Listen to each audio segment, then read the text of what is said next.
Ça ne vous rapprochera pas de Dieu. Spinoza révèle le mécanisme derrière Jésus. Vous savez ce qui est fascinant? Pendant 2000 ans, des milliards de personnes ont suivi le même chemin. Ils ont prié, ils ont confessé, ils se sont sacrifiés. Tout ça pour se rapprocher de Dieu. Mais attendez une seconde. Et si chaque prière, chaque rituel, chaque supplication vous éloignait en réalité de la divinité? Restez avec moi, parce que ce que vous allez découvrir aujourd'hui va secouer tout ce qu'on vous a enseigné sur la foi. Et si vous aimez les histoires qui changent votre vision du monde, n'oubliez pas de vous abonner à la chaîne pour ne manquer aucun moment de cette révélation. Dites-moi aussi dans les commentaires de quel pays vous regardez cette vidéo et à quelle heure vous la découvrez. Je suis vraiment curieux de savoir où cette histoire va résonner. Il y a quelque chose que l'Église ne voulait pas que vous sachiez. Un secret tellement dangereux qu'ils ont brûlé des livres, excommunié des penseurs et construit des siècles de silence autour d'un nom. Ce nom, Baruch Spinoza, un juif excommunié du XVIIe siècle qui a eu le courage de dire l'impensable, Jésus n'était pas celui que vous croyez. Et l'Église le savait parfaitement. Vous vous êtes déjà demandé pourquoi certaines vérités sont interdites? Pourquoi certaines questions ne doivent jamais être posées? Spinoza a détruit non seulement la théologie chrétienne, mais il a révélé la machine cachée qui a transformé un homme en divinité. Et vous, il vous a transformé en esclave. Si vous êtes sur votre téléphone en ce moment, un petit geste qui aide énormément, appuyez sur ce bouton like. Ça permet à cette histoire d'atteindre plus de personnes qui cherchent la vérité. Merci d'avance. Alors, préparez-vous. Ce que vous êtes sur le point de comprendre va fissurer les fondations de tout ce qu'on vous a raconté sur le salut, sur Dieu, sur votre propre nature spirituelle.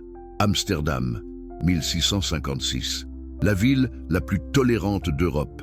Le refuge des persécutés, le paradis des libres penseurs, le sanctuaire des réfugiés juifs qui avaient fui l'Inquisition espagnole et portugaise.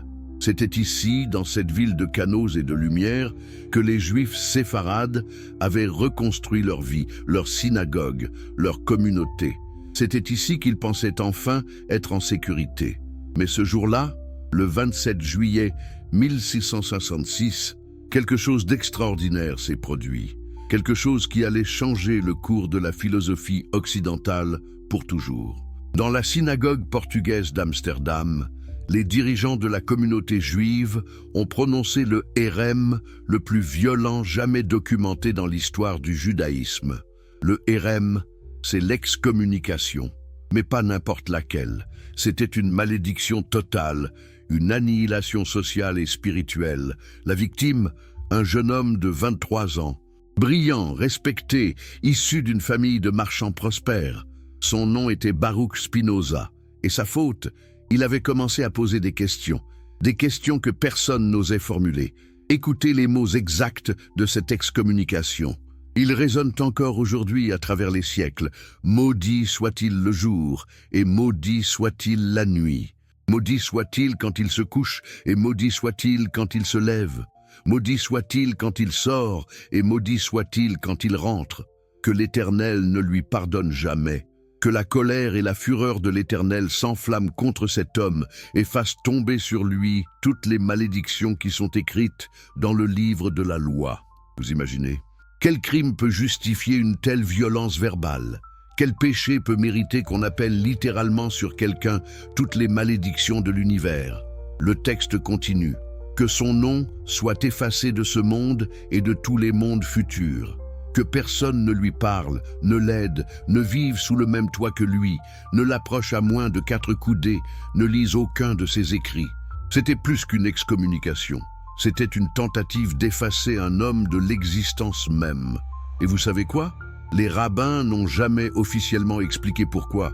Oh, il y a des rumeurs, des murmures, des suppositions. Mais aucun document officiel ne détaille les accusations précises. Pourquoi ce silence?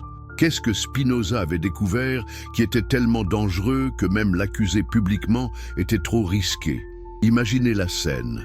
Un jeune homme, à peine sorti de l'adolescence, qui se tient devant les anciens de sa communauté. Il connaît ces hommes depuis son enfance. Ce sont les amis de son père décédé.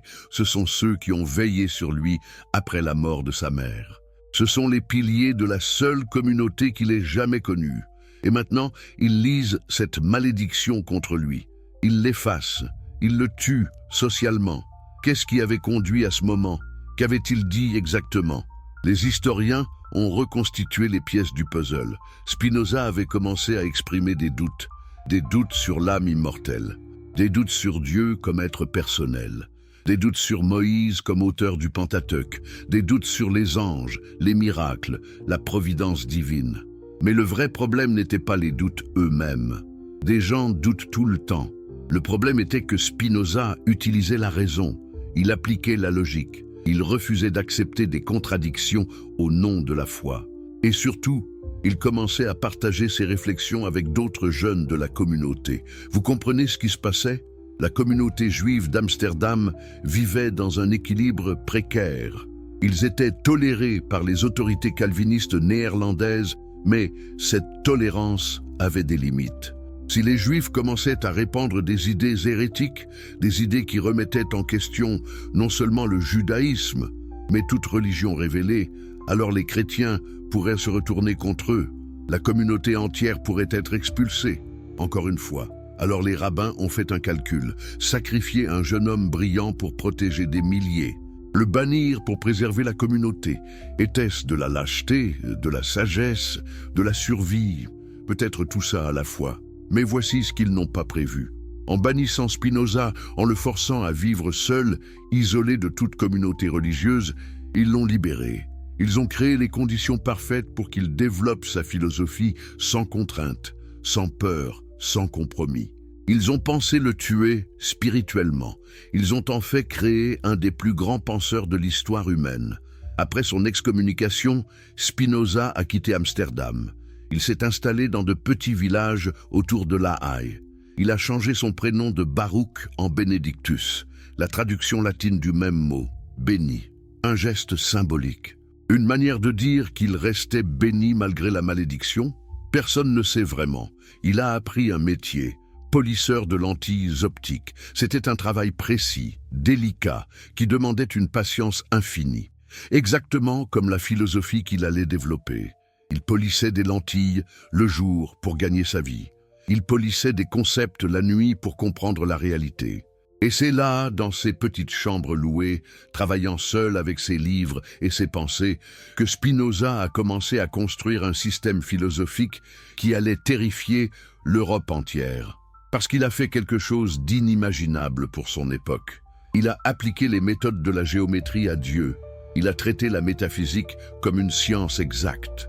Et il est arrivé à des conclusions qui dynamitaient non seulement le judaïsme et le christianisme, mais l'idée même de religion révélée. Quelle était sa question fondamentale? Une question tellement simple qu'elle semble innocente. Mais comme toutes les grandes questions, elle contenait une bombe. Et si Dieu n'était pas une personne? Pensez-y une seconde. Toute votre vie, on vous a parlé de Dieu comme d'un être. Un être qui pense, qui ressent, qui décide, qui juge, qui aime, qui punit.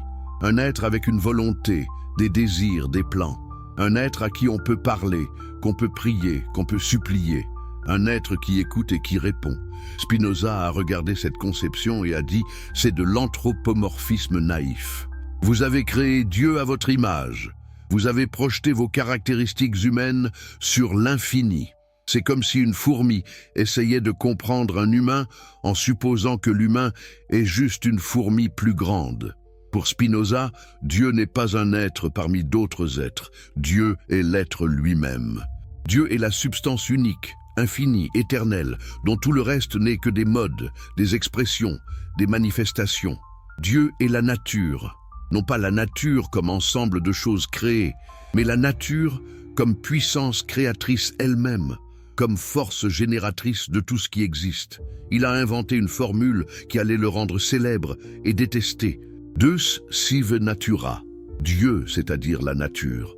Pour l'Église, c'était de l'athéisme déguisé. Pour les athées, c'était du panthéisme mystique. Pour Spinoza, c'était simplement la vérité logique inévitable, une fois qu'on pense clairement. Si Dieu est infini, alors il ne peut rien y avoir en dehors de Dieu. Parce que s'il y avait quelque chose en dehors de Dieu, alors Dieu serait limité par cette chose, donc ne serait pas infini. Donc tout ce qui existe est en Dieu. Vous êtes en Dieu. Moi, je suis en Dieu. Cette table, cet arbre, cette étoile, tout est en Dieu. Ou plutôt, tout est Dieu s'exprimant d'une infinité de manières différentes. Vous voyez les implications? Si tout est Dieu, alors il n'y a pas de séparation entre le sacré et le profane. Il n'y a pas de monde surnaturel au-dessus du monde naturel. Il n'y a pas de miracle parce que Dieu ne peut pas violer ses propres lois, qui sont les lois de la nature. Il n'y a pas de providence spéciale parce que Dieu ne peut pas favoriser une partie de lui-même contre une autre partie. Et surtout, il n'y a pas besoin d'intermédiaires, pas besoin de prêtres, de rabbins, d'imams, de chamans, pas besoin de rituels, de sacrements, de sacrifices, parce que vous êtes déjà en Dieu. Vous l'avez toujours été. Vous ne pouvez pas ne pas être en Dieu, puisqu'il n'y a rien qui ne soit pas Dieu. Imaginez l'impact de ces idées dans l'Europe du XVIIe siècle. Une Europe où l'Église catholique et les églises protestantes se battaient pour le contrôle des âmes. Une Europe où les guerres de religion avaient tué des millions. Une Europe où votre salut éternel dépendait de votre appartenance à la bonne confession, de votre soumission aux bonnes autorités religieuses. Et voilà qu'arrive ce juif excommunié qui vous dit « tout ça, c'est du théâtre. Tout ça, c'est de la superstition.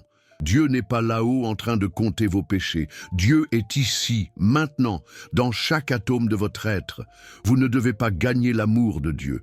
Vous êtes l'expression de l'amour de Dieu. » C'était révolutionnaire, c'était dangereux, c'était libérateur, et l'Église le savait. Mais Spinoza n'en est pas resté là. Il a poussé plus loin. Si Dieu est la nature et suit des lois nécessaires, alors qu'en est-il des textes sacrés? Qu'en est-il de la Bible, de la Torah, des évangiles? Sont-ils vraiment la parole de Dieu révélée aux hommes, ou sont-ils autre chose? En 1670, Spinoza a publié anonymement un livre qui allait le rendre plus célèbre et plus détesté encore que son excommunication. Le titre était « Tractatus Theologico-Politicus », traité théologico-politique. Ce livre a été immédiatement interdit dans presque toute l'Europe. Il a été brûlé en place publique. Il a été dénoncé comme l'œuvre la plus pernicieuse jamais tombée des presses d'imprimerie. Un théologien l'a appelé un livre forgé en enfer par le diable lui-même. Qu'est-ce qui rendait ce livre si dangereux? Simple, Spinoza a appliqué la méthode critique historique à la Bible. Il l'a traité non pas comme un texte sacré intouchable, mais comme n'importe quel autre document historique. Il a analysé son style, ses contradictions, ses anachronismes, et il est arrivé à des conclusions explosives. Première conclusion, Moïse n'a pas écrit le Pentateuque, c'est impossible. Le texte lui-même le prouve. Comment Moïse pourrait-il avoir écrit « Moïse était l'homme le plus humble de la terre » Comment pourrait-il avoir décrit sa propre mort et son enterrement? Non.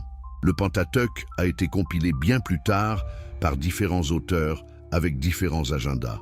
Deuxième conclusion, les prophètes n'étaient pas des philosophes. Ils n'avaient pas une connaissance spéciale de la nature de Dieu.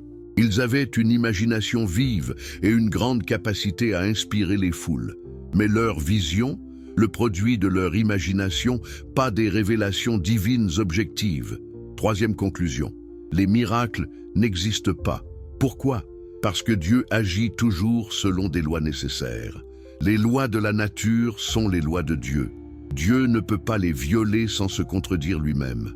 Donc quand la Bible raconte des miracles, soit c'est une métaphore, soit c'est une exagération, soit l'auteur ne comprenait pas les causes naturelles de l'événement. Mais la conclusion la plus explosive, celle qui nous concerne aujourd'hui, c'est celle sur Jésus. Parce que Spinoza n'a pas épargné le christianisme. Au contraire, il a appliqué son analyse critique aux évangiles. Et ce qu'il a trouvé a secoué les fondations de 2000 ans de théologie chrétienne.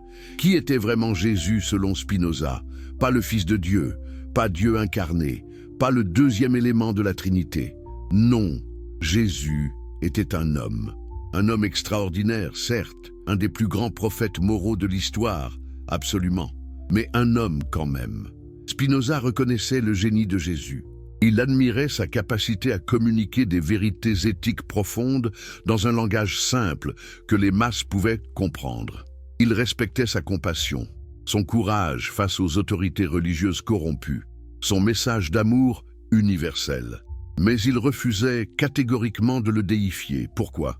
Parce que la déification de Jésus était exactement le genre d'anthropomorphisme que Spinoza combattait. C'était transformer un message éthique en mythologie surnaturelle. C'était remplacer la raison par la foi aveugle. C'était créer une nouvelle classe de prêtres qui prétendaient médiatiser entre les croyants et Dieu. Mais voici où ça devient vraiment intéressant. Spinoza n'a pas seulement dit « Jésus était un homme, pas Dieu ». Il a expliqué comment et pourquoi Jésus a été transformé en Dieu. Il a révélé la machine, l'engrenage, le mécanisme par lequel un prophète juif est devenu la deuxième personne de la Trinité. Et cette révélation, elle change tout, parce qu'elle montre que le christianisme tel que vous le connaissez n'est pas ce que Jésus a enseigné. C'est ce que d'autres ont construit à partir de lui, pour des raisons très humaines, pour des objectifs très politiques, pour un pouvoir très terrestre. Vous voulez connaître la vérité sur Jésus selon Spinoza, la vérité qui a fait brûler ses livres, la vérité que l'Église ne voulait pas que vous découvriez, alors continuons. Parce que nous allons plonger dans le cœur du message de Jésus tel que Spinoza l'a compris. Nous allons voir comment un message simple d'amour et de justice s'est transformé en dogme compliqué de péché, rédemption et damnation. Nous allons découvrir qui a vraiment fondé le christianisme. Spoiler, ce n'était pas Jésus. Et surtout, nous allons comprendre pourquoi tout ça est important pour vous aujourd'hui, pourquoi ça change votre relation avec Dieu, pourquoi ça libère votre spiritualité, pourquoi ça vous rend enfin responsable de votre propre salut. Jésus de Nazareth, un nom qui résonne à travers 2 millénaires, un nom qui a inspiré des cathédrales et déclenché des croisades, un nom au nom duquel on a sauvé des âmes et brûlé des hérétiques. Mais qui était-il vraiment? Pas selon la théologie, pas selon les conciles de l'Église, selon l'homme lui-même, selon ses paroles, selon son contexte historique. Spinoza commence par un fait simple que tout le monde reconnaît, mais que personne ne veut vraiment examiner.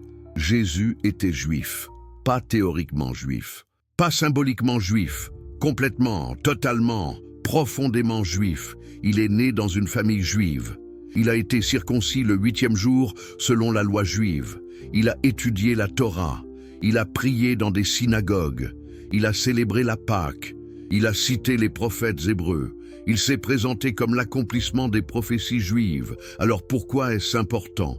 Parce que ça signifie que Jésus ne pensait pas en termes de trinité, de péché originel, de rédemption par le sang, de sacrement, d'église universelle. Ces concepts n'existaient pas dans le judaïsme du 1er siècle. Ce sont des inventions postérieures. Ce sont des ajouts théologiques créés par des gens qui n'ont jamais connu Jésus. Quel était le message central de Jésus selon les évangiles eux-mêmes? C'est simple, tellement simple qu'on l'oublie sous les couches de théologie. Jésus disait « Aime le Seigneur ton Dieu de tout ton cœur et aime ton prochain comme toi-même ». Toute la loi et les prophètes se résument à ces 2 commandements. Vous voyez ça? Jésus a pris 613 commandements de la Torah et les a réduits à 2. Mieux encore, il a montré que ces 2 n'en font qu'un. Parce que si Dieu est dans tout et dans tous, alors aimer ton prochain, c'est aimer Dieu. Servir les pauvres, c'est servir Dieu. Pardonner, c'est participer à la nature divine. Spinoza voit dans ce message quelque chose de révolutionnaire, mais aussi de parfaitement logique. Jésus déplaçait la religion de l'observance rituelle vers l'éthique vécue. Il ne disait pas « priez 5 fois par jour » ou « mangez ceci mais pas cela » ou « purifiez-vous avant d'entrer au temple ». Il disait « soyez juste, soyez compatissant, soyez honnête ». Le reste, accessoire. Regardez comment Jésus traitait le sabbat. Les pharisiens étaient scandalisés qu'ils guérissent les malades le jour du sabbat. Leur argument, la loi de Moïse interdit de travailler le sabbat. La réponse de Jésus, le sabbat a été fait pour l'homme et non l'homme pour le sabbat. Autrement dit, les règles religieuses existent pour servir le bien-être humain, pas l'inverse. Spinoza adorait ces histoires Elle montrait un Jésus qui plaçait la moralité au-dessus du rituel, un Jésus qui critiquait les autorités religieuses pour leur hypocrisie, un Jésus qui disait aux pharisiens « Vous qui nettoyez l'extérieur de la coupe, mais laissez l'intérieur plein de rapacité ». Mais voici ce que Spinoza notait aussi. Jésus n'a jamais dans les évangiles synoptiques explicitement prétendu être Dieu. Jamais. Il se fait appeler « Fils de l'homme », une expression hébraïque qui signifie simplement « être humain ». Parfois, il accepte le titre de Messie, mais dans le judaïsme, le Messie est un être humain choisi par Dieu, pas Dieu lui-même. Même dans l'évangile de Jean, qui est le plus tardif et le plus théologique, les paroles attribuées à Jésus sont ambiguës. « Moi et le Père sommes un ». Qu'est-ce que ça veut dire ? Dans la philosophie de Spinoza, nous sommes tous un avec Dieu puisque nous existons tous dans la substance divine. Ce n'est pas une revendication de divinité exclusive, c'est une affirmation de l'unité mystique entre la créature et le Créateur. Alors qu'enseignait réellement Jésus? Selon Spinoza, 3 choses essentielles. Premièrement, que Dieu est amour. Pas un juge colérique qui attend le moindre faux pas pour vous punir, pas un roi tyrannique qui exige une soumission aveugle, mais une présence bienveillante qui veut votre bonheur et votre épanouissement. Deuxièmement, que le royaume de Dieu est intérieur. Quand les pharisiens demandaient à Jésus « Quand viendra le royaume de Dieu ?» il répondait « Le royaume de Dieu est au-dedans de vous. » Ce n'est pas un lieu physique. Ce n'est pas un futur événement apocalyptique. C'est un état de conscience.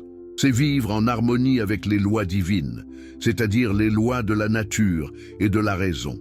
Troisièmement, que la vraie religion est la justice et la charité, pas les sacrifices au temple, pas les prières élaborées, pas les jeûnes publics. Jésus citait le prophète Osée « Je veux la miséricorde et non le sacrifice ». Il voulait que vous traitiez les autres avec compassion. C'était tout. C'était toute la loi. Maintenant, voici la grande question. Si c'était vraiment ça le message de Jésus, amour, éthique, conscience intérieure, comment diable en est-on arrivé à la théologie chrétienne que vous connaissez?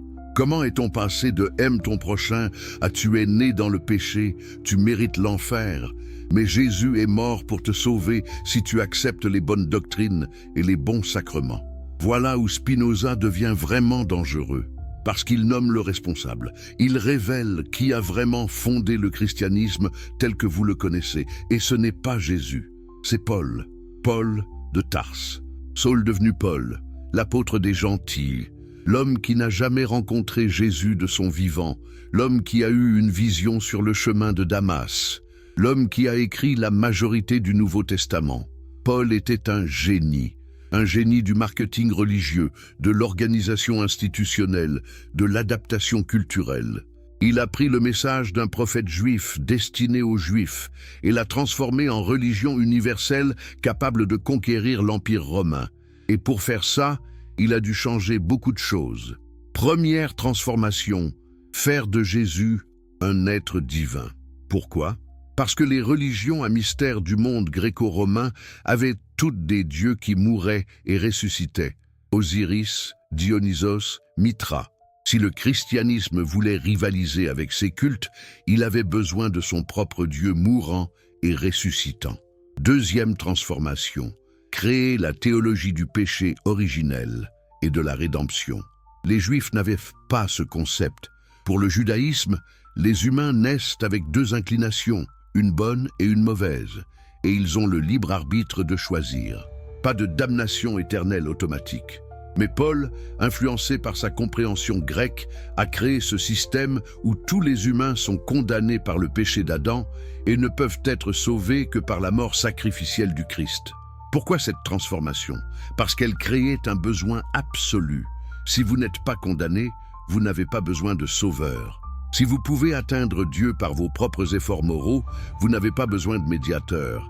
Mais si vous êtes fondamentalement corrompu, si vous méritez l'enfer, si vous ne pouvez rien faire par vous-même, alors vous avez désespérément besoin de Jésus et de ceux qui parlent en son nom.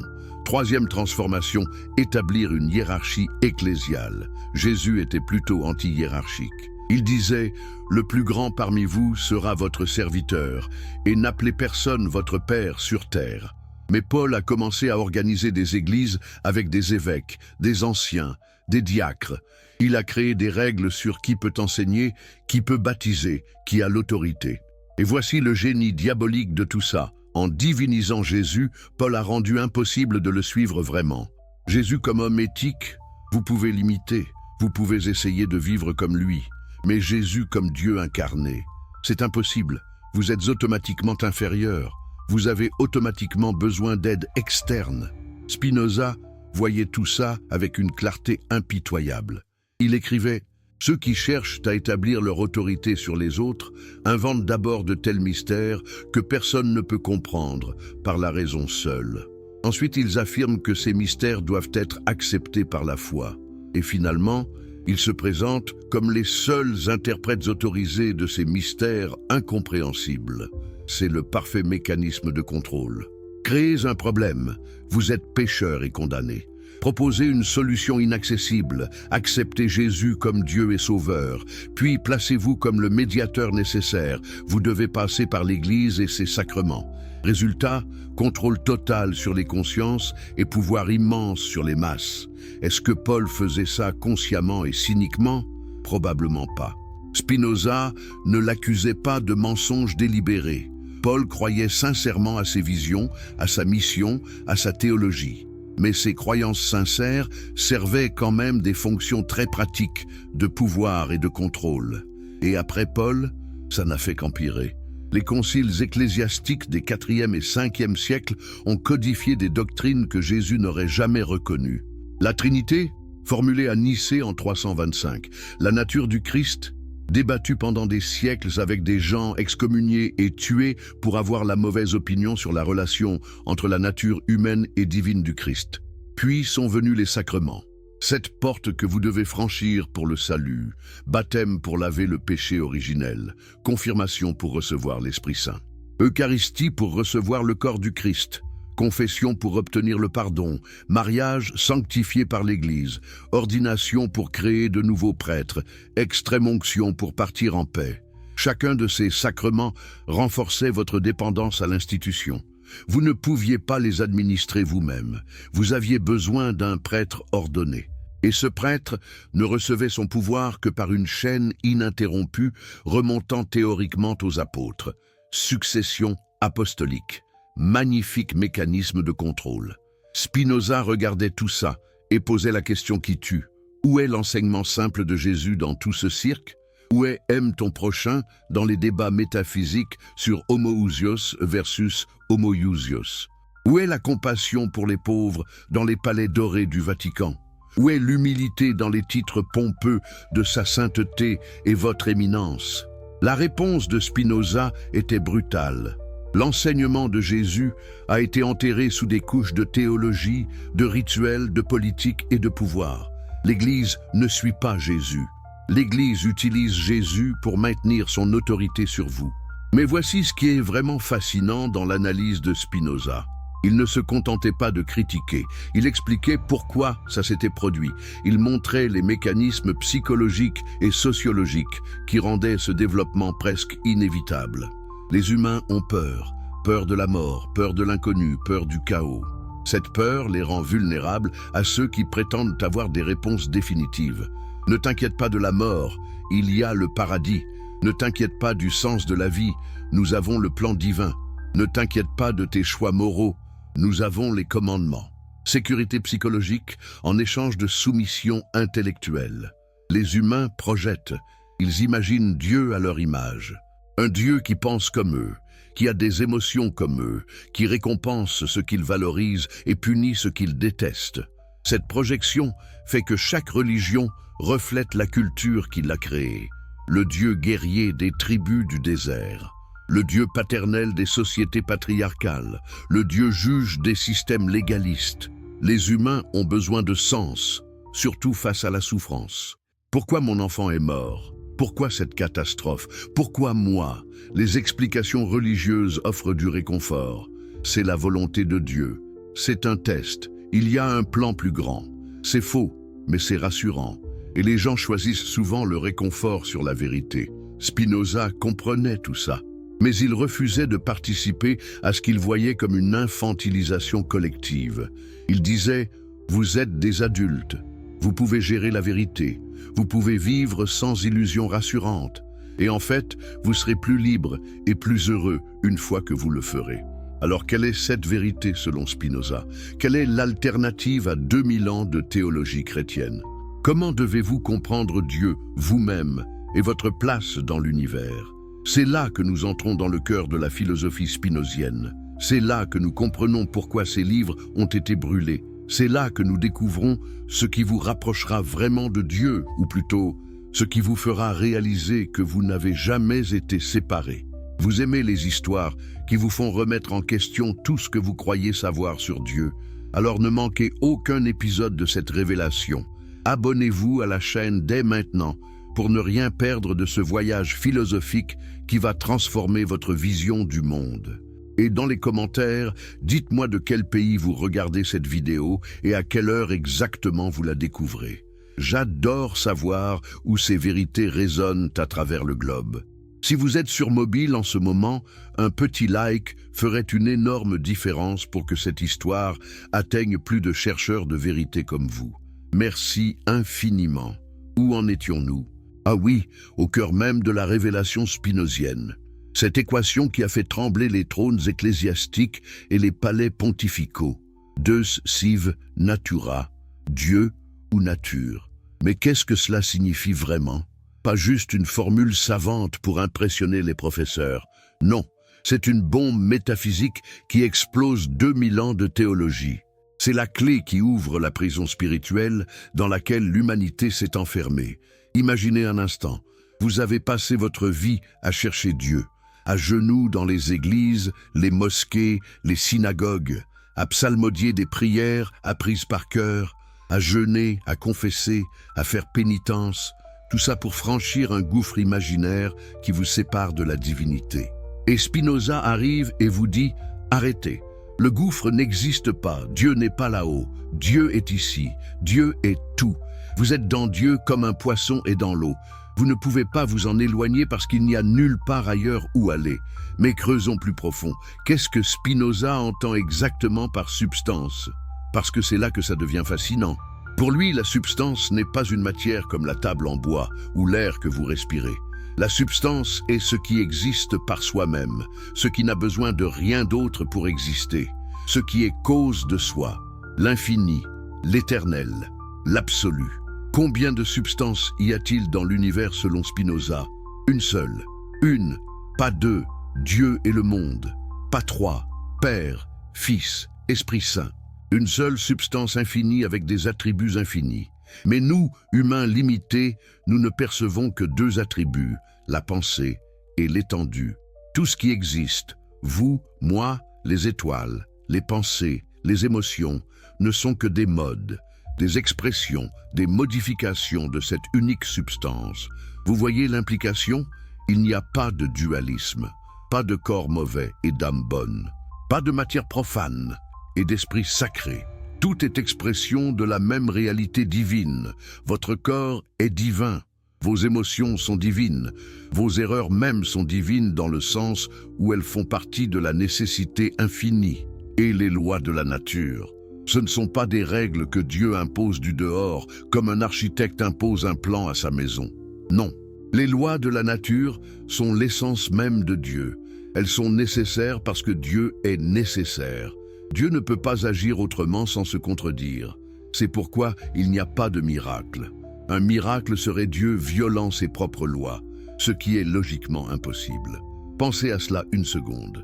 Chaque événement que vous appelez miracle, une guérison inespérée, une coïncidence extraordinaire, une prière exaucée, n'est pas une intervention divine spéciale.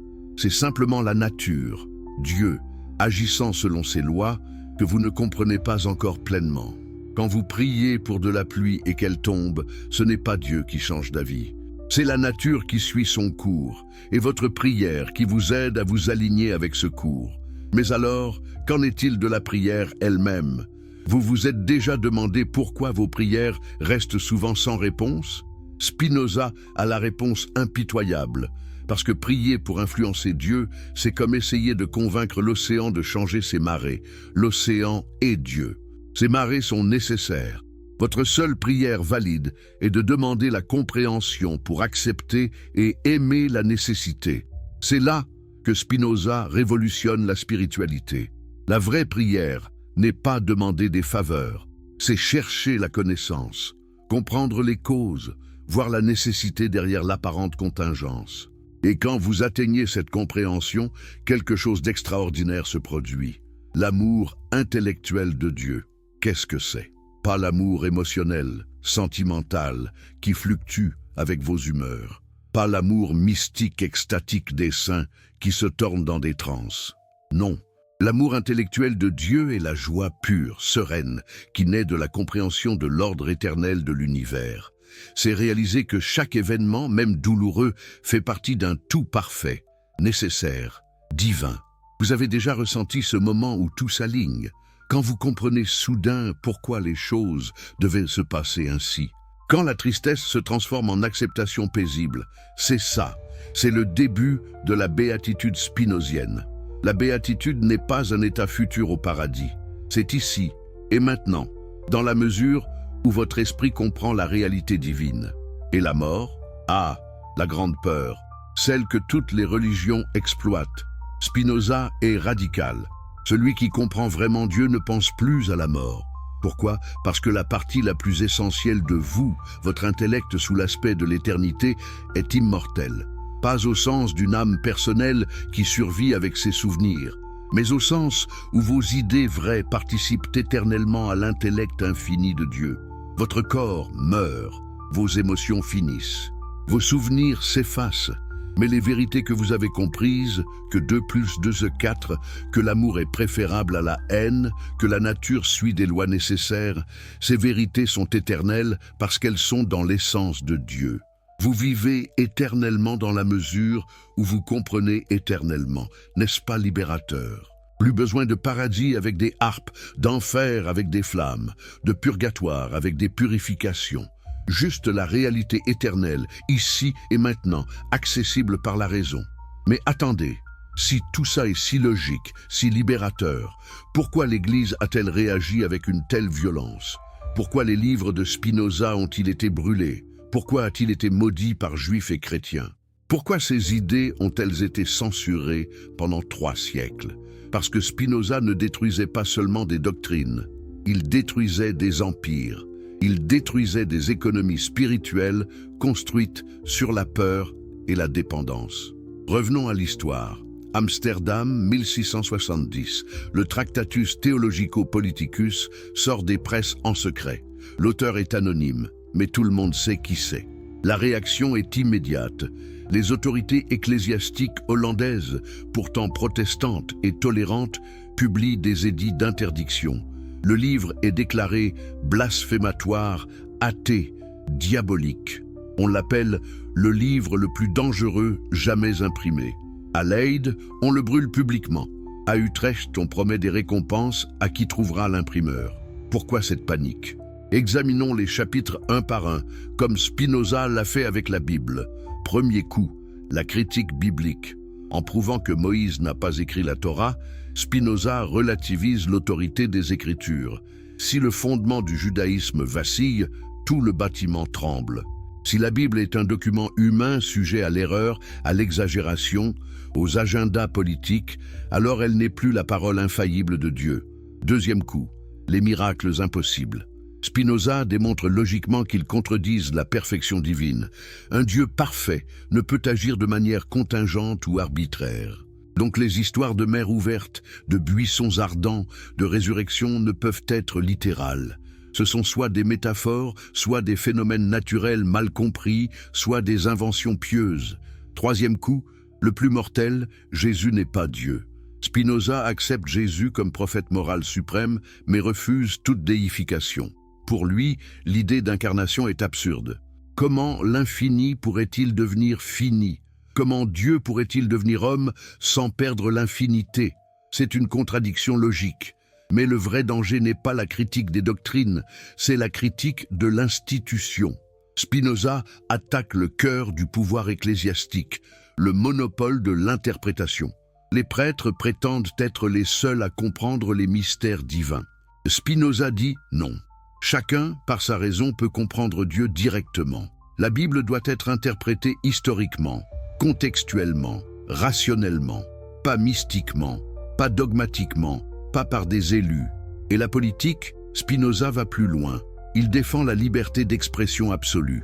Je ne sais pas de quoi l'État doit s'occuper moins que de la spéculation des hommes sur la théologie. L'État doit garantir la paix civile, pas contrôler les opinions religieuses. La théocratie est l'ennemi de la liberté. Imaginez l'impact dans une Europe déchirée par les guerres de religion. 30 ans guerre, Saint-Barthélemy, Inquisition espagnole. Des millions de morts pour des questions de dogme. Spinoza propose « laisser chacun penser librement ». L'État protège tous les cultes tant qu'il ne trouble pas l'ordre public. Brillant, révolutionnaire, terrifiant pour ceux qui tiraient leur pouvoir de l'uniformité religieuse.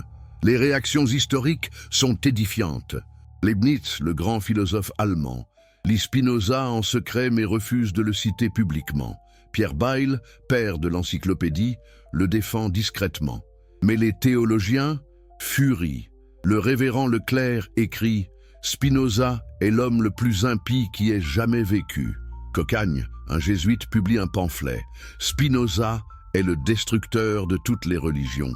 Même après sa mort, en 1677, la chasse continue. Son grand ouvrage, L'Éthique, est publié posthumément en 1677. Écrit dans un style géométrique, définitions, axiomes, propositions, corollaires, comme les éléments d'Euclide, impitoyables, mais interdits partout, circulent sous le manteau. Pourquoi cette haine durable? Parce que Spinoza touchait le nerf du pouvoir. L'Église vivait du contrôle des consciences, du péché, de la confession, de l'absolution, du miracle, du sacrement, de la grâce. Spinoza disait « Tout ça est superflu. Dieu est accessible par la raison universelle. Vous n'avez pas besoin de nous. » Pensez à l'économie spirituelle, des dîmes, des quêtes, des indulgences. L'Église était riche comme Crésus. Spinoza ruinait ce modèle. Si la béatitude vient de la compréhension et non des sacrements, adieu les revenus. Pensez à la psychologie des masses. La peur maintient l'ordre. Peur de l'enfer, peur de l'excommunication, peur de Dieu. Spinoza remplace la peur par la joie de la connaissance. Révolutionnaire. Et pourtant, ironiquement, Spinoza sauve la religion. Pas la religion institutionnelle, mais la spiritualité authentique. Il la dépouille de ses oripeaux mythologiques pour révéler son essence. La quête de vérité, d'amour, d'harmonie avec l'ordre cosmique. Mais revenons à Jésus, parce que c'est là que Spinoza est le plus brillant. Il ne rejette pas Jésus, il le restaure dans sa vérité originelle. Quel était le vrai message de ce prophète juif du 1er siècle? Creusons les évangiles eux-mêmes, sans les lunettes théologiques postérieures. D'abord, le contexte historique. Jésus vit sous occupation romaine. Hérode Antipas règne en Galilée. Ponce Pilate est préfet de Judée. Les Juifs attendent un Messie libérateur. Les Zélotes préparent la révolte. Les Sadducéens collaborent avec Rome. Les pharisiens défendent la loi orale. Les Esséniens fuient dans le désert. Jésus entre dans ce chaos, pas comme guerrier, pas comme politicien, comme enseignant moral. Son premier discours majeur, le Sermon sur la montagne. Bienheureux les pauvres en esprit, car le royaume des cieux est à eux. Bienheureux les doux, car ils recevront la terre pour héritage. Bienheureux ceux qui pleurent, car ils seront consolés. Qu'est-ce que c'est? Une révolution éthique. Inverser les valeurs mondaines. Les puissants règnent par la force. Jésus bénit les faibles. Les riches accumulent. Jésus appelle à la pauvreté volontaire. Les vengeurs préparent la guerre. Jésus prêche le pardon. Mais attention, ce n'est pas du pacifisme naïf. Jésus n'est pas un hippie du 1er siècle. Il dit aussi « Je ne suis pas venu apporter la paix, mais l'épée. C'est une épée spirituelle. » Une division entre ceux qui acceptent la nouvelle voie morale et ceux qui s'y refusent. Son enseignement central, l'amour, mais pas l'amour sentimental, agapé, amour actif, sacrificiel, inconditionnel. Aimez vos ennemis, Priez pour ceux qui vous persécutent. Pourquoi? Parce que haïr crée un cycle de violence. Aimer brise le cycle, et parce que l'ennemi aussi est expression de Dieu. Spinoza souligne un point crucial. Jésus parle toujours de Dieu comme Père. Père aimant, miséricordieux, proche, jamais comme juge terrible. Les paraboles, le fils prodigue, la brebis perdue, montrent un Dieu qui accueille, pardonne, célèbre. Où est l'enfer éternel dans tout ça? Absent, les paraboles. Jésus les utilise constamment. Pourquoi? Parce que les paraboles contournent l'intellect rigide pour toucher le cœur. Elles forcent l'auditeur à se projeter. Un semeur sorti pour semer. Et soudain, vous vous demandez, suis-je la semence sur le chemin, sur la pierre, dans les épines ou la bonne terre? Spinoza voit dans cette méthode le génie pédagogique de Jésus. Il s'adresse aux simples, aux illettrés, aux opprimés. Pas besoin de connaître la Torah par cœur. Les paraboles enseignent par l'image, par l'histoire vécue. Mais Jésus critique violemment les autorités religieuses, hypocrites. Vous ressemblez à des sépulcres blanchis, beaux par dehors, mais pleins d'ossements par dedans. Pourquoi cette colère? Parce que les pharisiens avaient transformé la religion en système légaliste. Observance extérieure sans cœur intérieur. Règles sur les dîmes d'herbes minuscules, mais oubli de la justice et de l'amour. Jésus nettoie le temple. Fouet en main, il renverse les tables d'échangeurs. Maison de prière devenue caverne de voleurs. Symbole puissant, la religion doit servir les pauvres, pas les exploiter. Le temple était un business florissant.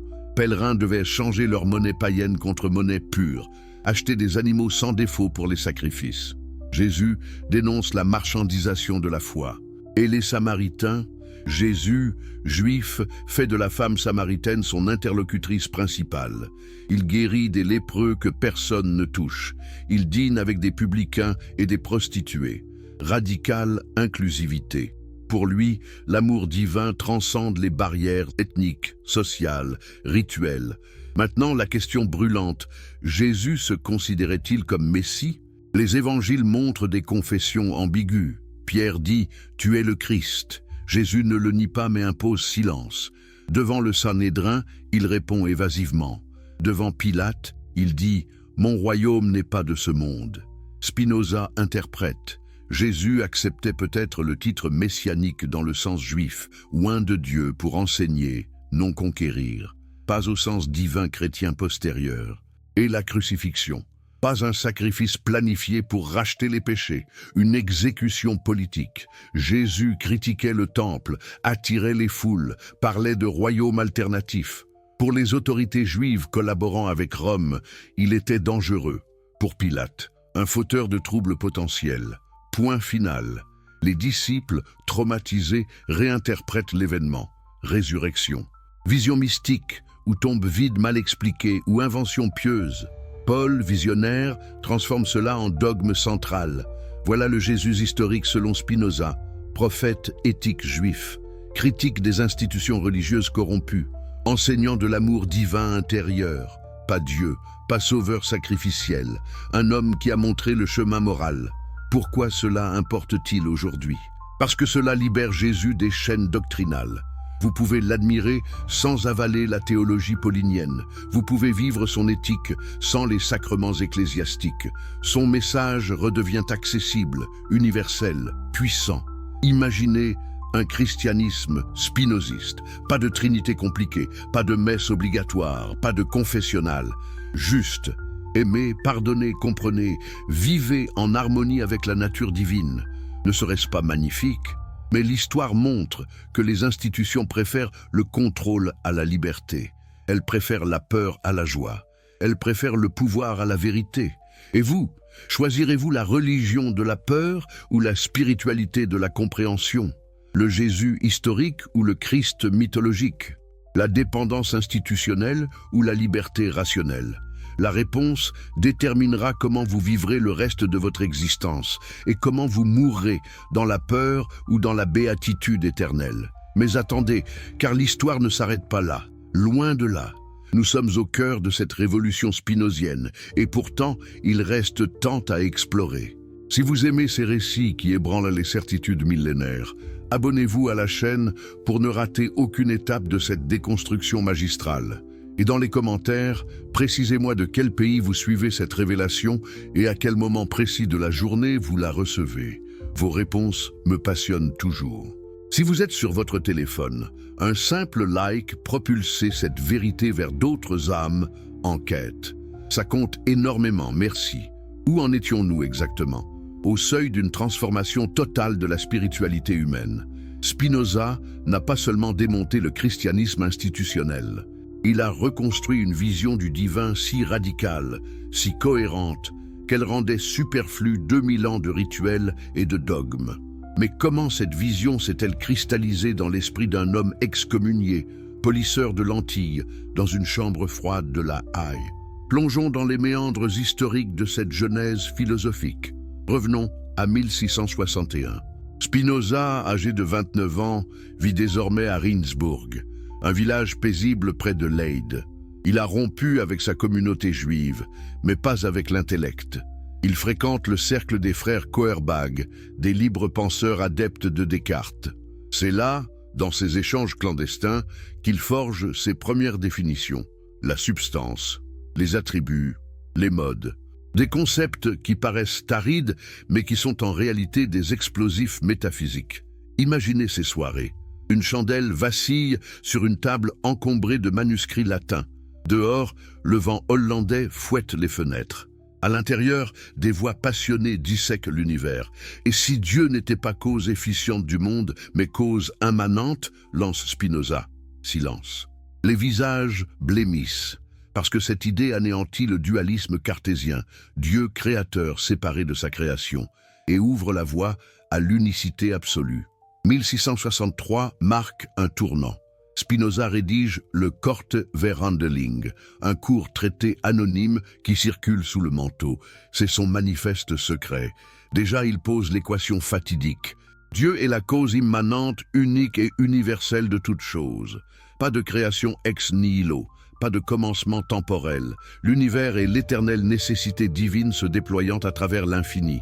Mais c'est dans l'Éthique, son chef-d'œuvre composé entre 1662 et 1675, que tout explose.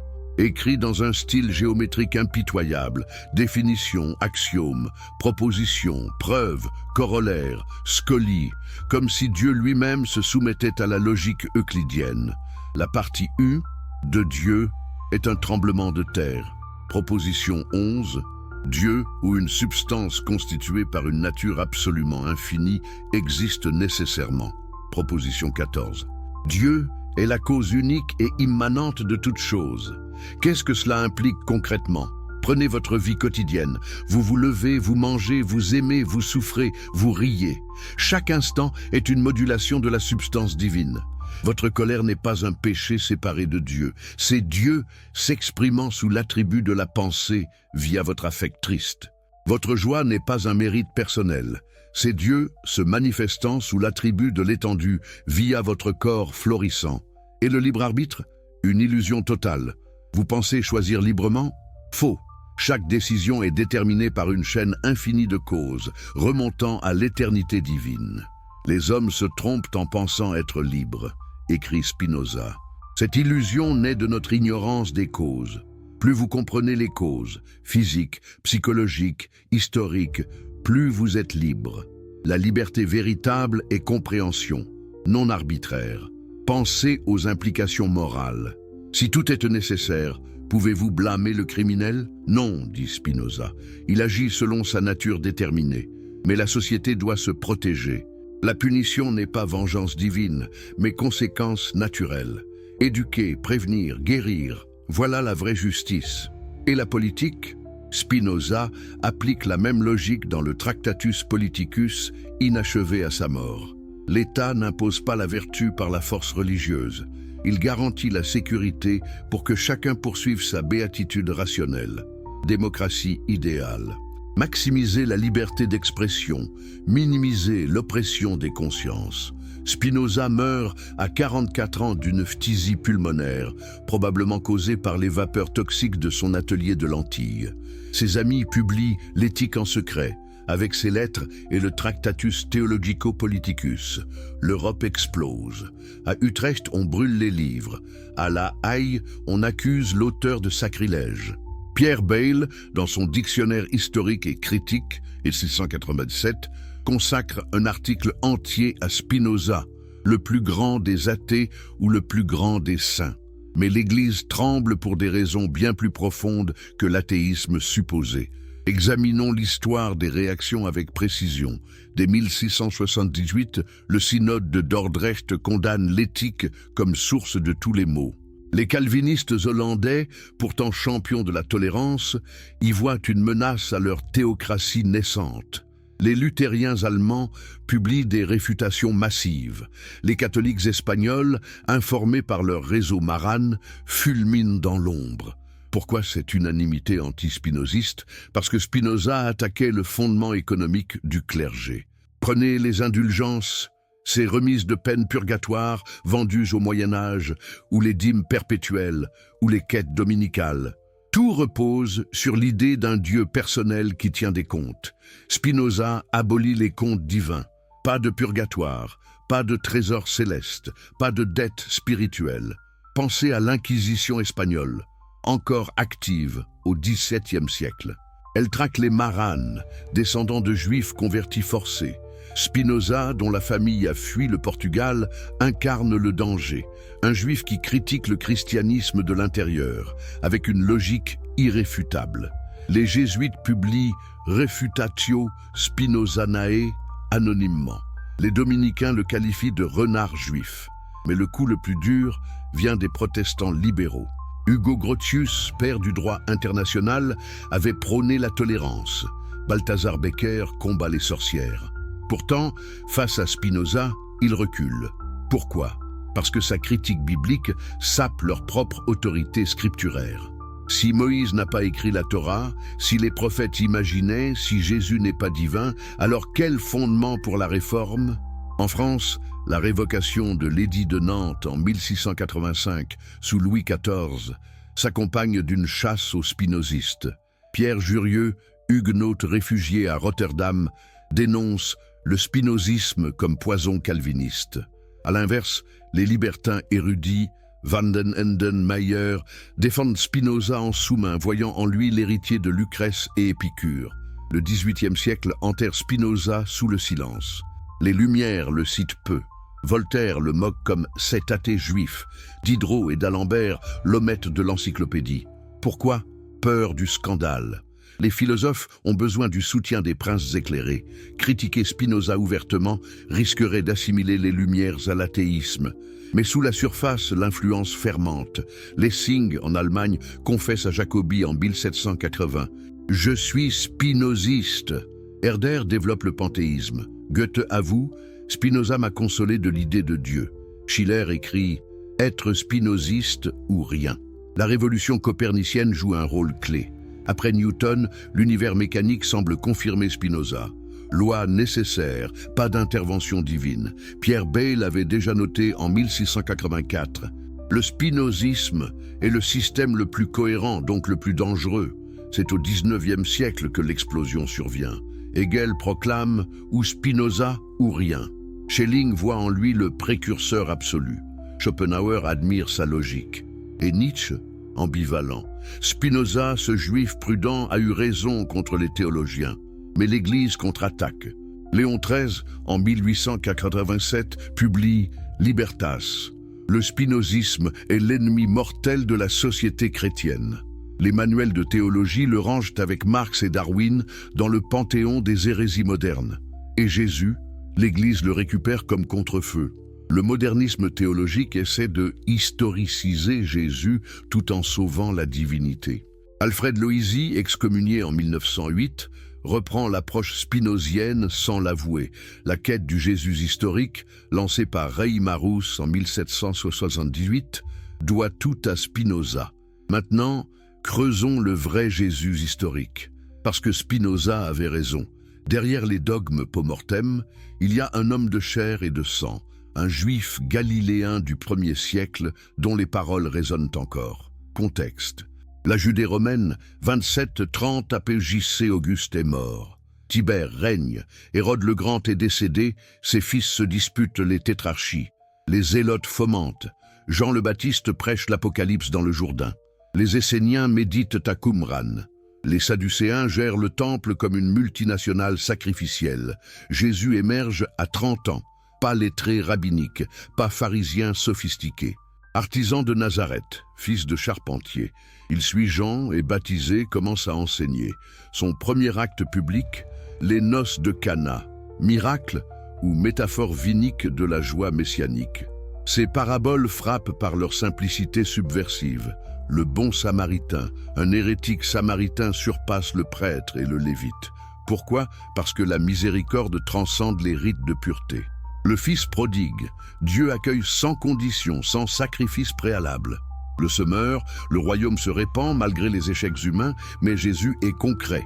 Il guérit, possédé, paralytique, hémorroïs. Dans une culture médicale primitive, ces guérisons impressionnent. Explication naturelle, psychosomatique, foi placebo, suggestion hypnotique. Spinoza dirait « lois naturelles mal comprises ». Critique du temple, climax. Pâques 30 APNJ, C. Jésus monte à Jérusalem. Foule l'acclame comme Messie. Il entre à Dodane. Zacharie. 9 accompli. Puis, fureur. Il chasse les vendeurs. Caverne de bandits. Pourquoi cette violence? Le temple symbolisait l'économie sacrificielle juive. Agneaux, colombes, changeurs. Jésus dénonce la religion mercantile. Arrestation. Judas trahi, 30 pièces d'argent. Zacharie 11. Procès nocturne au Sanhédrin. Accusation confuse de blasphème. Pilate interroge. Es-tu roi des Juifs? Tu le dis. Crucifixion entre deux brigands. Inri. Jesus Nazarenus Rex Judaeorum. Résurrection. Tombe vide découverte par Marie-Madeleine. Apparition aux disciples. Hallucination collective. Vol du corps par disciples paniqués. Erreur d'identification de la tombe ou événement transcendant nos catégories. Paul transforme cela. Pharisien zélé, il persécute les Nazoréens. Vision Damascène, 34-36 APTJ-C. Il n'a jamais vu Jésus vivant. Pourtant, il forge la Christologie. Christos, oint divin préexistant, incarné pour racheter le péché adamique. Pourquoi Paul? Parce que le message juif de Jésus, Torah réformée, royaume éthique, ne convertit pas les païens grecs. Paul hellénise. Logos divin, hymne cosmique, Philippiens 2, mystères agoniques, 1 Corinthiens 11. Les pères de l'Église codifient. Ignace d'Antioche, 110. Jésus-Christ, Dieu vivant. Justin martyr, 150. Logos spermatikos, Irénée, 180. Récapitulation adamique. Origène, 230. Dieu souffrant. Athanase, 325. Dieu s'est fait homme pour que l'homme devienne Dieu. Concile de Nicée, 325. Constantin, empereur païen converti, impose l'homoousios, même substance per fils. Arius, excommunié. Nicée-Constantinople, 381. Ajoute l'esprit. Chalcédoine 451, deux natures, une personne. Formule métaphysique sur un charpentier galiléen. Moyen-Âge, sacrement institutionnalisé. Thomas d'Aquin systématise. Thomas Münzer, réformateur radical, flirte avec le spinozisme avant Münster 1535. Luther rejette la raison, pute d'antichrist. Calvin prédestine absolument. Contre-réforme, Concile de Trente, 1545-1563, anathématise toute critique biblique. Index Librorum Prohibitorum, liste Spinoza dès 1679. Voilà l'engrenage historique que Spinoza a démonté. De Jésus prophète à Christ dogmatique, de synagogue galiléenne à basilique vaticane, de paraboles juives à catéchisme universel. Et vous, restez-vous prisonnier de cet engrenage ou libérez-vous avec Spinoza pour rencontrer le vrai Jésus, enseignant d'amour nécessaire, non sauveur sacrificiel? Vous êtes-vous déjà demandé ce qui se passerait si toute votre vie spirituelle reposait sur une illusion? Si chaque prière, chaque sacrement, chaque rituel n'était qu'un mécanisme ingénieux pour vous maintenir dans une dépendance éternelle?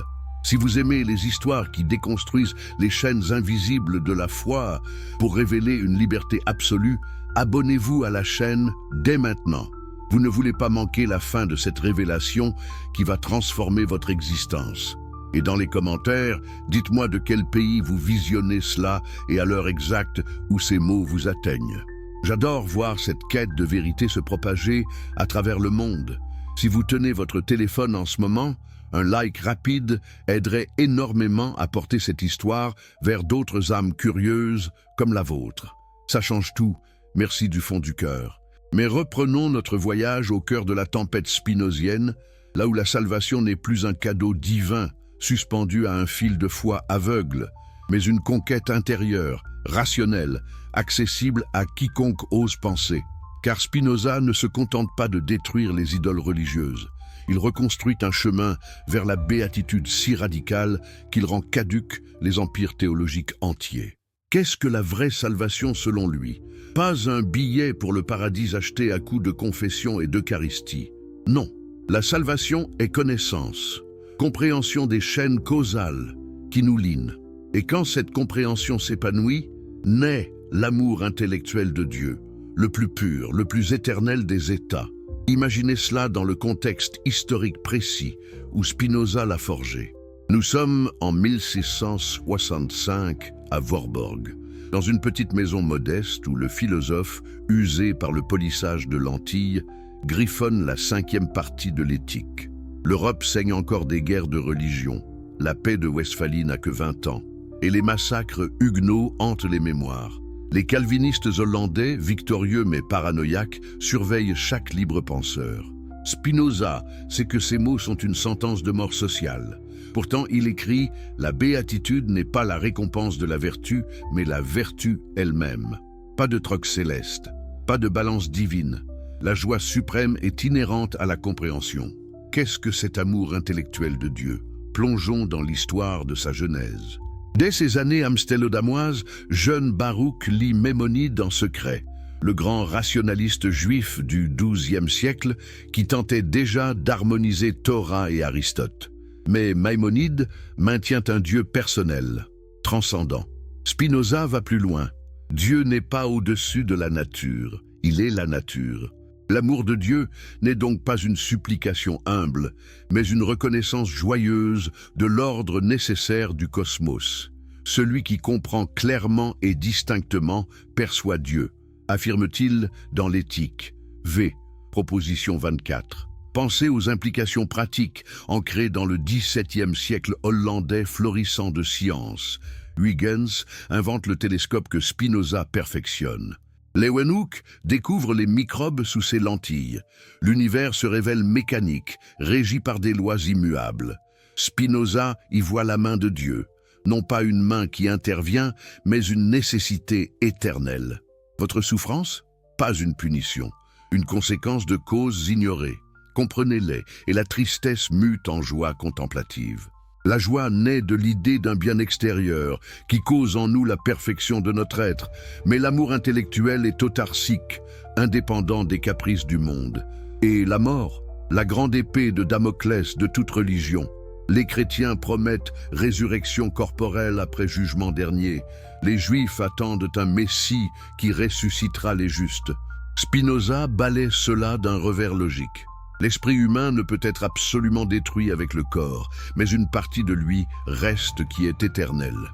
Pas votre ego, pas vos souvenirs personnels, mais l'intellect sous l'aspect de l'éternité, les idées adéquates que vous avez formées, participant à l'intellect infini de Dieu. Comme les théorèmes d'Euclide, éternels indépendamment du papier qui les porte. Cette idée n'était pas neuve, mais Spinoza l'historicise avec une précision chirurgicale. Il puise chez Averroès, le commentateur arabe d'Aristote, qui distinguait l'intellect possible, personnel, de l'intellect agent, universel. Chez les kabbalistes de Safed, comme Isaac Luria au XVIe siècle, qui parlait d'étincelles divines dispersées dans la matière. Mais Spinoza sécularise. Pas de mysticisme extatique, juste logique pure. Nous sentons et savons par expérience que nous sommes éternels, conclut-il. Imaginez les moines cisterciens du XVIIe siècle, prosternés devant des crucifix sanglants, implorant miséricorde pour leurs péchés. Ou les puritains anglais, flagellant dans leurs cellules, terrifiés par la prédestination calviniste. Spinoza leur offre une alternative. La mort n'est pas un portail terrifiant vers un tribunal divin. C'est une transition naturelle, comme le papillon sortant de la chrysalide. L'homme libre ne pense à rien moins qu'à la mort. Sa sagesse est une méditation de la vie. Cette liberté face à la mort terrifie les clergés. Pourquoi ? Parce qu'elle ruine leur monopole sur le réconfort post-mortem. Plus de messes pour les défunts, plus de prières pour les âmes du purgatoire, plus d'indulgences payantes. L'Église catholique, encore gorgée des richesses de la contre-réforme, voit son modèle économique s'effondrer. Les protestants, dépendants de la peur du jugement, perdent leur emprise psychologique. Revenons à 1670 et la publication clandestine du Tractatus.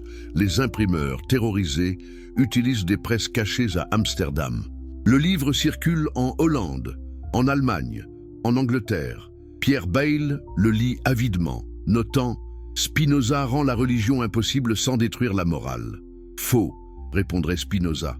La morale naît précisément de la compréhension de notre conatus, notre effort pour persévérer dans l'être, aligné sur la nécessité divine. La salvation spinozienne est démocratique, pas réservée aux saints, aux mystiques, aux prêtres, accessible à tout esprit qui cultive la raison. Dans une Europe stratifiée, noble, bourgeois, paysan, c'est subversif. Les Lumières s'en empareront. Locke prône la raison contre le fanatisme. Voltaire raille les superstitions. Rousseau rêve d'une religion civile épurée. Mais creusons l'histoire posthume de cette salvation. Mort de Spinoza en 1677, ses amis, Meyer, Gell, publient l'opus postuma. L'éthique explose les cerveaux. À Paris, les gazettes clandestines la diffusent. À Berlin, Frédéric Ier la confisque. À Rome, l'Index la condamne en 1694. Pourtant, elle fermente. Frédéric le Grand, en 1780, avoue « Spinoza est le plus grand des philosophes ». Le romantisme allemand la ressuscite. Novalis. Spinoza est le dieu des panthéistes. Hölderlin compose des hymnes spinozistes. Schelling proclame « Spinoza est le centre réel de la philosophie moderne ». Hegel, dialecticien, voit en lui l'absolu substantiel préfigurant l'esprit absolu. Au XXe siècle, Einstein déclare « Je crois au Dieu de Spinoza qui se révèle dans l'harmonie de ce qui existe ». Bergson admire sa durée éternelle. Deleuze, dans Spinoza, philosophie pratique, en fait un guide de résistance. Ne pas se laisser définir par les passions tristes. Aujourd'hui, neurosciences et physique quantique confirment. Libre arbitre illusoire, déterminisme causal, conscience émergente d'un substrat unique. Spinoza, proto-scientifique, avait vu juste 3 siècles avant. Mais qu'en est-il du legs interdit? Pourquoi Spinoza reste-t-il l'éternel suspect? Parce que son legs n'est pas une doctrine figée, mais une méthode, douter, analyser, comprendre. Un legs qui a traversé les siècles en sous-marin, influençant les révolutions sans jamais s'annoncer. Remontons à la source. L'enfance de Baruch à Amsterdam 1632, fils de maran portugais, réfugié de l'Inquisition. Son père, Michael, marchand prospère, meurt en 1654, ruiné par les guerres anglo-hollandaises. Sa mère, Anna, s'éteint en 1647. Orphelin à 21 ans, Baruch hérite d'une synagogue prospère, mais d'un esprit rebelle. Il étudie Descartes avec Van den Enden, radical républicain, qui lui enseigne le latin et l'athéisme discret. 1656, le RM. Les rabbins, menés par Saul Lévi Mortera, craignent ses lectures de Herbert de Cherbury, préunitarien. Exil volontaire à Ouderkerk, puis Rijnsburg. Là, il polit des lentilles pour des microscopes, gagnant 3 florins la semaine. Misère choisie pour l'indépendance. 1663, premier cercle collégiaux. Adrian Kurbag traduit l'éthique en hollandais. Arrêté pour athéisme en 1668, il meurt noyé en prison. Avertissement clair. Spinoza fuit à Würzburg. 1673, invitation de Leibniz à Berlin. Il refuse l'université, préférant la liberté. Retour à la Haye, 1677. Tout sanglante, dernière lettre à G.H. Schuller. J'ai toujours pensé librement. Mort à 44 ans, enterré anonymement. Son legs, immédiat. La bulle Unigenitus de Clément XI, 1713, cible les spinozistes. En Hollande, les États de Hollande interdisent ses œuvres en 1678. À Cambridge, Locke les lit en secret. Shaftesbury les diffuse en Angleterre. 18e. Lessing choque Jacobi. Il n'y a pas d'autre philosophie que la sienne. Herder. Spinoza est le saint Thomas des panthéistes. Goethe. Santé, force, après Spinoza, nulle autre vertu. 19e. Michelet publie ses œuvres en français, 1842. Renan, dans Vie de Jésus, 1863, reprend la critique biblique sans citer Spinoza. Proudhon. Spinoza est le Christ de la philosophie. 20e. Russell. Le plus grand métaphysicien juif. Popper voit en lui l'ancêtre du falsificationnisme. Deleuze. Manuel de vie. Aujourd'hui, écologie spinoziste. Nature divine, pas à dominer. Féminisme. Conatus égalitaire. Thérapie cognitive. Passion comprise. Passion maîtrisée. Mais le prix payé? Vie de pauvreté. Refus de chair à Heidelberg, 1673. Leyde. Amitié brisée. Oldenburg emprisonné pour l'avoir visité. Censure éternelle. Vatican interdit jusqu'au XXe siècle. Pourquoi ce legs résonne-t-il maintenant? Fondamentalisme montant, intégrisme islamiste, évangélisme trumpiste, orthodoxie juive. Spinoza offre l'antidote. Raison universelle, tolérance politique, spiritualité sans peur. Et Jésus restauré? Pas Christ cosmique, mais prophète juif préfigurant Spinoza. Le Père et moi sommes un. Unité substantielle, non trinitarité. Royaume intérieur, béatitude spinoziste. Critique des pharisiens, rejet des clergés, l'engrenage révélé, Paul hellénise, 34 Apologie C, Marcion gnosticise, 140, Irénée dogmatise, 180, Nicée trinise, 325, 30 sacramentise, 1545. Spinoza démonte rouage par rouage. Conclusion finale. Alors, ça ne vous rapproche pas de Dieu? Spinoza répondrait, ça dépend du Dieu que vous cherchez. Celui des rituels interminables, des confessions obligatoires, des indulgences monnayées, celui qui exige obéissance aveugle et promet paradis enfer selon ses caprices? Non, ce Dieu n'existe pas, jamais existé. C'était une machine humaine pour contrôler les masses, extraire la peur, accumuler le pouvoir. Mais le vrai Dieu, celui qui est substance infinie, nature nécessaire, ordre éternel du cosmos. Celui-là, vous y êtes déjà, toujours été. Impossible de vous en éloigner car il n'y a rien d'autre. Dieu s'exprime infiniment de façons, dit Spinoza. Vous êtes une de ces façons. Jésus l'avait compris. Prophète juif génial, il prêchait unité morale, amour agapé, royaume intérieur. Pas trinité, pas sacrifice expiatoire, pas église médiatrice. Ces paroles, aimez-vous les uns les autres, résonnent spinozistement, conatus partagé dans la joie. L'engrenage paulinien l'a déformé, péché originel absent du judaïsme, divinité imposée pour concurrencer Mitra, hiérarchie pour institutionnaliser. Concile byzantin, papauté médiévale, réforme sanglante, 2 millénaires de déviation. Spinoza libère, étudiez la nature, Dieu, comprenez les causes, vivez éthiquement non par peur, mais par nécessité joyeuse. La béatitude est ici, l'éternité maintenant. L'histoire prouve sa victoire silencieuse. De Descartes à Einstein, des lumières au cantique, son ombre grandit. Vous, choisirez-vous la peur institutionnelle ou la joie rationnelle? Les chaînes rituelles ou la liberté compréhensive? La vérité offense d'abord, libère ensuite. Spinoza l'a payé de sa vie. Et vous, avez-vous le courage de la vivre? Vous avez déjà senti ce frisson quand une vérité trop longtemps cachée commence à percer la surface. Cette sensation que tout ce que vous avez cru sacré pourrait n'être qu'un voile, habilement tissé pour masquer la réalité nue. Si ces histoires qui ébranlent les fondations de l'existence vous captivent, abonnez-vous à la chaîne sans attendre. Chaque épisode de cette saga philosophique est une porte vers une liberté inédite. Et dans les commentaires, partagez avec moi le pays d'où vous suivez cette révélation et l'heure précise où elle vous interpelle. Voir cette quête se diffuser mondialement m'émerveille toujours. Si votre téléphone est à portée de main, un like express aiderait tant à toucher d'autres esprits affamés de vérité. Cela compte vraiment, merci. Mais ne nous arrêtons pas au seuil de la libération spinozienne, traversons-le ensemble, car la conclusion de cette odyssée n'est pas une fin, mais un commencement radical. Spinoza ne laisse personne indemne.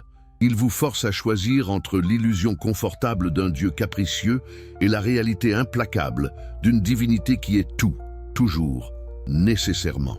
Et l'histoire, cette grande narratrice impitoyable, prouve qu'il avait raison bien avant que la science ne le confirme. Plongeons plus profond dans le legs vivant de cet excommunié, dans les échos de son cri à travers les siècles, et dans ce que cela signifie pour vous ici, maintenant, en 2026. Reprenons le fil historique là où il palpite encore. 1677, La Haye. La dépouille de Benedictus de Spinoza, ou Baruch selon les chœurs juifs secrets, est inhumée dans l'église nouvelle, sans cérémonie, sans inscription. Pas de tombeau grandiose comme Descartes à Stockholm ou Leibniz à Hanovre. Juste une dalle anonyme, effacée par les rénovations du XIXe siècle. Symbole parfait, l'homme qui voulait effacer les illusions religieuses finit effacé par l'histoire officielle. Mais ces idées, elles creusent des galeries souterraines infatigables, prêtes à faire s'effondrer les cathédrales doctrinales. Immédiatement après sa mort, ses amis, Lodewijk Mayer, Jarik Gell, Pieter Balling, assemblent l'opus postuma, l'éthique, le Tractatus Politicus inachevé, des lettres brûlantes. Imprimé à l'insu des autorités, le tirage de 600 exemplaires s'évapore en semaines. À Amsterdam, les libraires chuchotent les prix, 9 florins, une fortune pour un ouvrier. À Hambourg, les juifs portugais le brûlent en privé, terrifiés par les échos du RM de 1656. À Paris, les jésuites l'espionnent via leur réseau Maran. La Hollande réagit la première.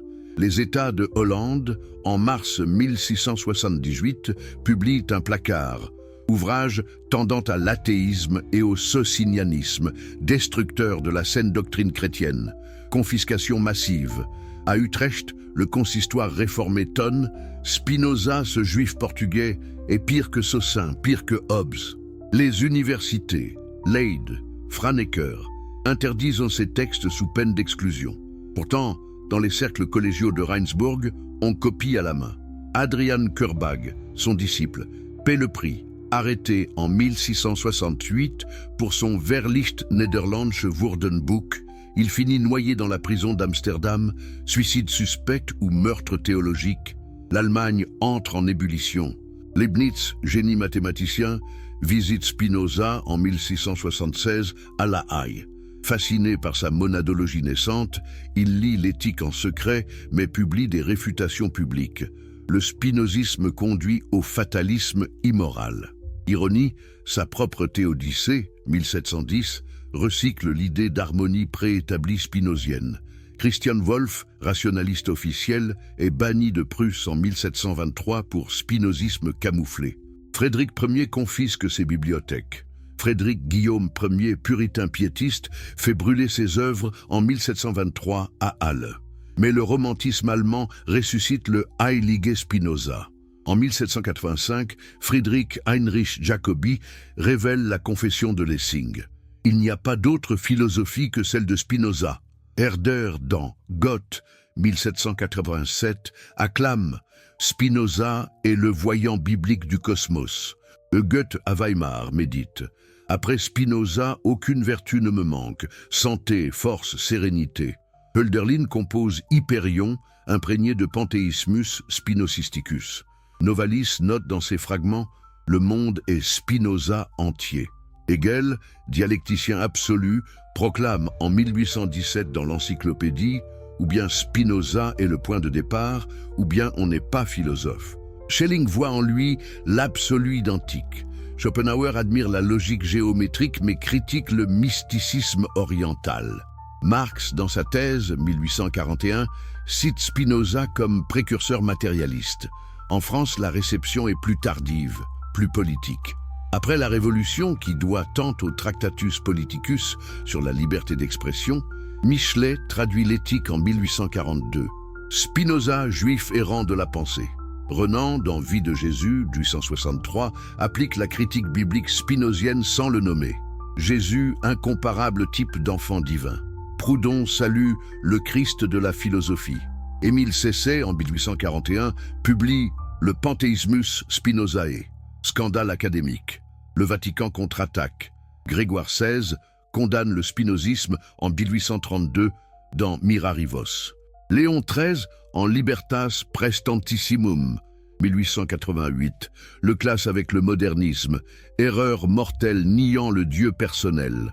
L'Index Librorum Prohibitorum le maintient jusqu'en 1966. L'école néothomiste, officielle sous Pitix, publie des réfutations massives. Garrigou-Lagrange, Maritain. Pourtant, l'influence souterraine grandit. Bergson, Nobel 1927, admire l'intuition sous l'aspect de l'éternité. Einstein, en 1929 à Berlin, je crois au Dieu de Spinoza révélé dans l'harmonie du monde.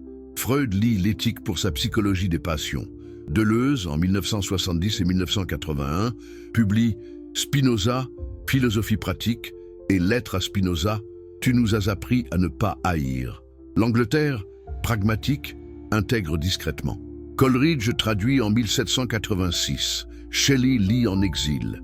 George Eliot traduit l'éthique en 1856. Bertrand Russell, en Histoire de la philosophie occidentale, 1945, le qualifie de plus parfait système métaphysique. Popper voit en lui l'ancêtre du falsificationnisme. Au XXe siècle, les sciences confirment physique quantique, déterminisme probabiliste, non-intervention divine. Neurosciences, un libre arbitre illusoire, comme Spinoza l'avait prédit. Écologie profonde, nature sacrée non à dominer. Féminisme matérialiste, conatus égal pour tous les corps. Thérapie cognitive, analyser les causes des passions tristes, béatitude. Et Jésus restauré?